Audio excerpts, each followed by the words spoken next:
How many of you remember seeing the movie Fried Green Tomatoes? I love the scene in this movie when Evelyn Couch, played by Kathy Bates, remember that character? She loses it in the parking lot of the grocery store.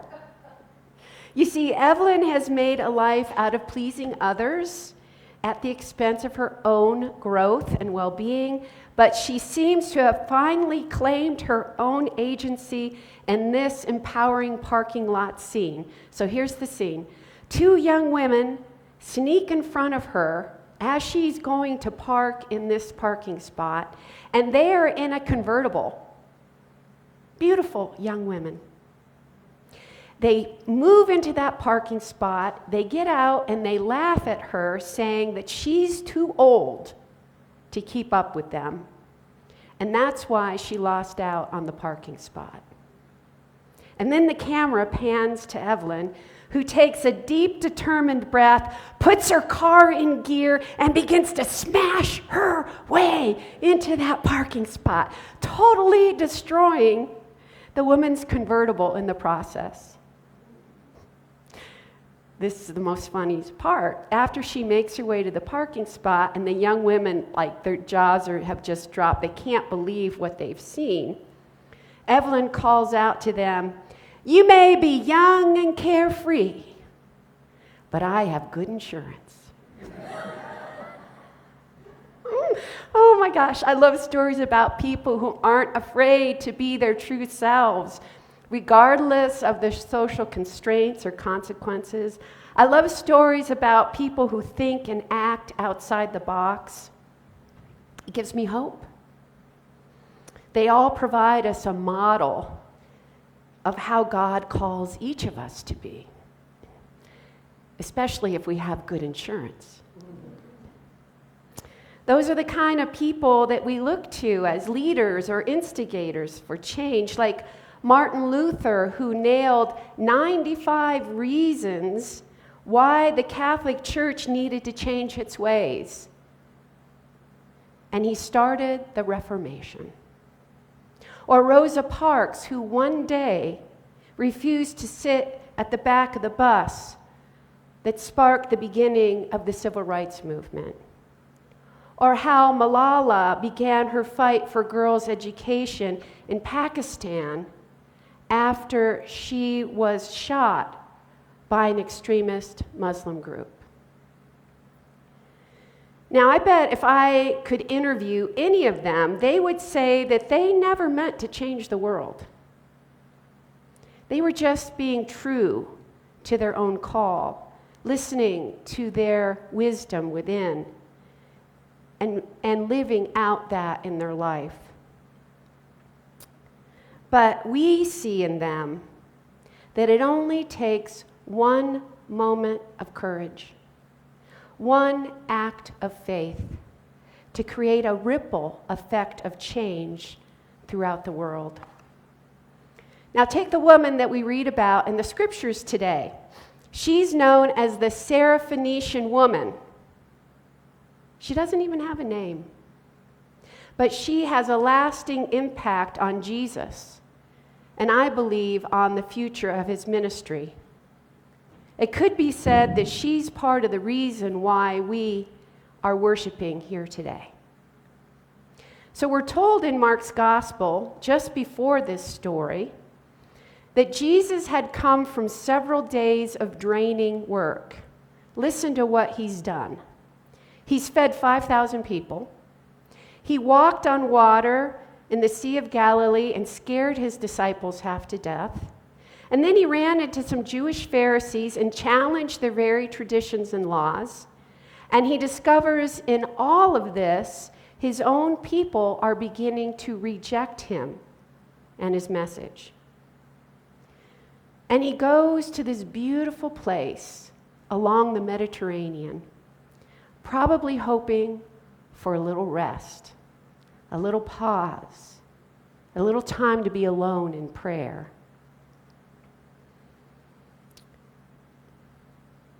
How this woman found him, we don't know. But what we do know is that she is not welcome. She is a Canaanite, a Gentile. In the Jewish community, her people were spoken of with reproach and contempt. They were outcasts and lost causes. Everyone knew that they were outside of God's mercy. But this woman comes crawling on her hands and knees to Jesus and begs him to heal her baby girl. Now, I can imagine those around Jesus thinking, the nerve of that woman to interrupt Jesus when he needs to rest and relax. She's not even worthy enough to be in his presence, let alone speak to them. Look at her. But this woman senses something special about Jesus and persists. She, after all, is a desperate mother. Her child is sick. But in the interchange, it appears that Jesus doesn't seem to care about her, or her daughter, or her people. Listen to his crass response to her pleas. It's not right to take the children's bread and toss it to their dogs. In other words, he told her that she was not a Jew, one of God's chosen people, and he didn't believe that he should waste his time on people who did not count. She was a dog. She was a dog. She was a lost cause. Now, at this point, if I were that woman, I would have let my embarrassment and shame get the best of me. I would have chalked it up as another person who doesn't care. I would have crawled away, feeling like a helpless victim. And I'd be fuming with anger. But somehow, with the odds against her as a woman and an outsider, she persists. Jesus was her last hope, and this was for her daughter.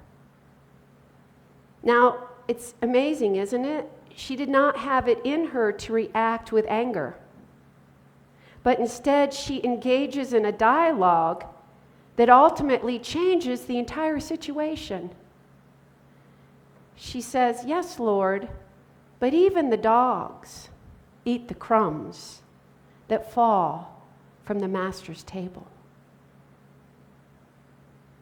In other words, she says, even though you don't see me as worthy, can I have the crumbs? Something? Anything? Now, if I were going to slow down this scene, it would be right here. Jesus must have seen this in her eyes and sensed it in her voice. He saw for the first time not an ethnic group, not a religious group. He saw a mother kneeling before him, not a lost cause, a person with feeling and hopes and faith and love. He saw a strong, caring mother, a brave and courageous woman that didn't care about the societal barriers that separated them. And something shifted. In that moment, he moved beyond categorizing her and was able to see her as a human being of worth. Something miraculous happened then that caused Jesus to rethink his ministry. You see, before this encounter, Jesus believed that God intended him to work through Israel and not through the Gentile world. But this woman, through her faith, was forcing him to respond differently. She and what she stood for could no longer be ignored. So Jesus answers, "For such a reply, you may go, because the demon has left your daughter." Now, the irony of this whole story is that right before Jesus meets this woman, we read that he chastised the Pharisees and teachers of the law for holding on to outdated traditions like the laws about preparing and eating foods a certain way instead of paying attention to God's law of love. He tells them it's not what we eat that makes us unclean. Here's the punchline. Rather, it's how unloving and how ungracious we are that makes us unclean. And here is Jesus in the very next story being inhospitable, ungracious, and unloving. I love this story because it shows Jesus' own humanity. He is like all of us. And when I see Jesus struggle as a human being, it helps me to know that it's okay for me to struggle. It's okay for me to be wrong and to change my position if I need to. It's okay to not have all the answers. It's okay to make mistakes. And it's vitally important to extend that same grace to others, something that we have forgotten in this world. We pray about this every Sunday, don't we? Forgive our mistakes as we forgive others for their mistakes. It's this generosity of spirit that we so desperately need right now. So I see in this story Jesus confronting his own pride. I see Jesus being humble enough to see that he has something to learn from this unnamed woman. He didn't allow his pride to have the final say. He was able to pivot towards love. He was able to discover God's grace is inclusive. As we're told, God's love reigns on the just and the unjust. And he might be picking up that God's purpose for him is bigger than he had imagined. He finally includes the foreigner. And in that, he's realizing that new opportunities and different ways of perceiving the world have also opened up to him. He's beginning to learn that when we follow the spirit of love, and invites us to constantly let go of our need to be right or to hang on to notions of the way things ought to be, because God constantly calls us to expand our circles of compassion. It works the same way for us. In 1988, after I graduated from seminary, I had the privilege to travel throughout the Middle East for 3 weeks with a group of seminary students and lay people. And it was a full scholarship trip. It was just delightful. Now, I had traveled before throughout Europe on my own, but I had never stepped foot in a Muslim country. Our first stop was Damascus, Syria. And at the time, there were still plenty of U.S. hostages in the Middle East, particularly in Syria. So we were instructed to not go anywhere alone, especially if we were female, due to the customs and women's role in an Islamic country. As women, we were told not to make eye contact, and to always make sure when we walked outside that we had long skirts on and long sleeve shirts. After a day of sightseeing, we went to a shopping center in the old city. It was a beautiful place. It was a place where the camels used to go into and drop their wares. It was filled with spices and silver and rugs and linens. So I found 2 other people that wanted to stay there a while with me, made sure that we had a man with us. And as an experienced traveler, I wore that don't mess with me look. That I know what I'm doing, even when I don't look. We walked into a shop, and as I was busy looking at all the beautiful scarves, Bill, the man who had gone with us, starts talking with the shopkeeper. Bill proceeds to tell the shopkeeper who we were, why we were there, and where we were staying. All of the things we were told not to tell people. I couldn't believe it. At that moment, I had visions of men peering through the scarves with submachine guns, ready to take us as hostages. Not in my wildest dreams could I imagine that this shopkeeper was friendly.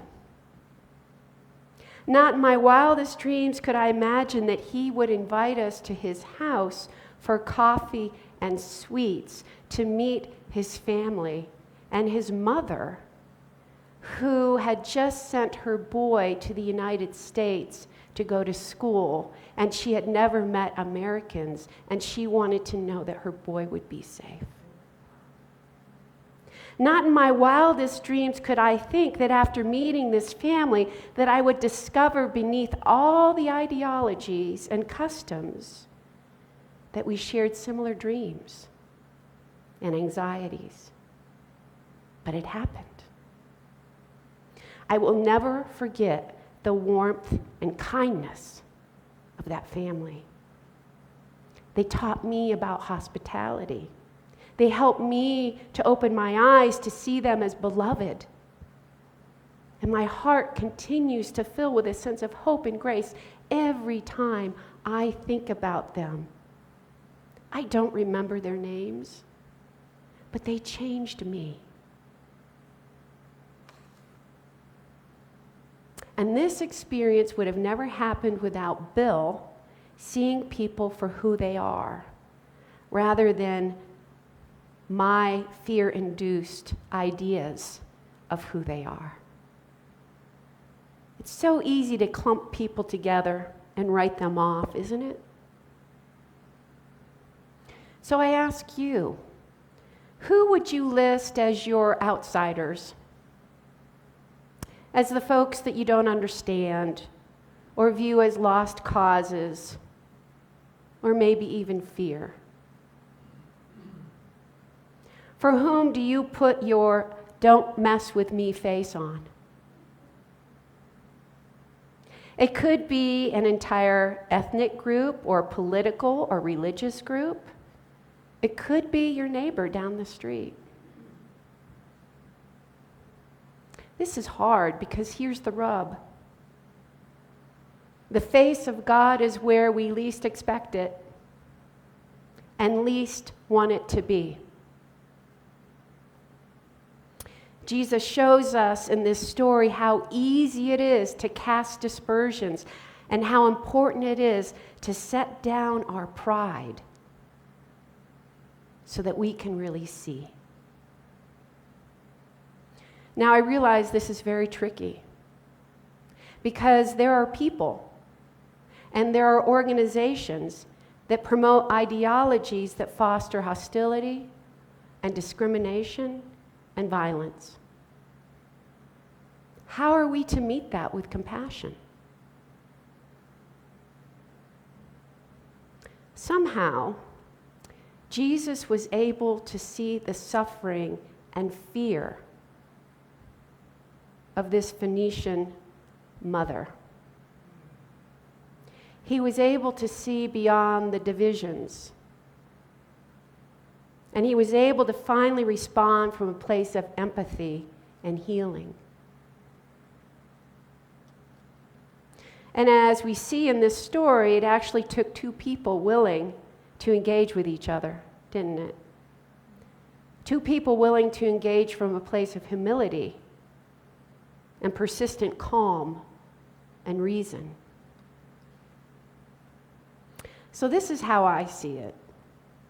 We don't have to condone the views of hate groups, but we can hope that transformation is possible because we're all interconnected as God's beloved children. It could be that that first step for us is to engage with clarity and love and firmness without being hateful ourselves. That's a tough thing to do.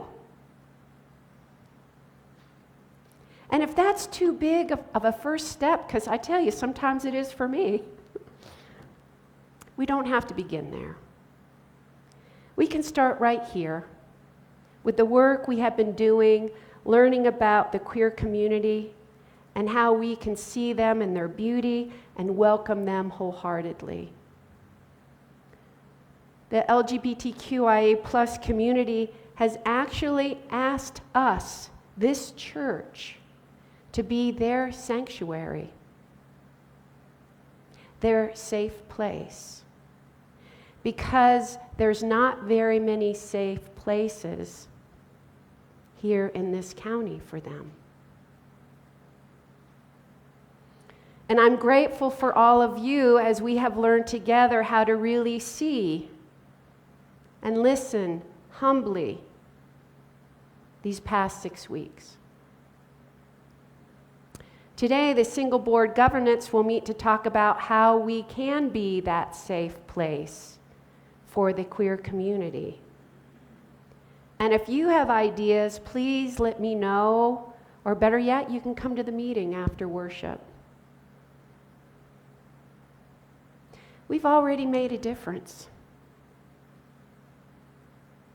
And who knows, we might just change this little corner of the world. Amen.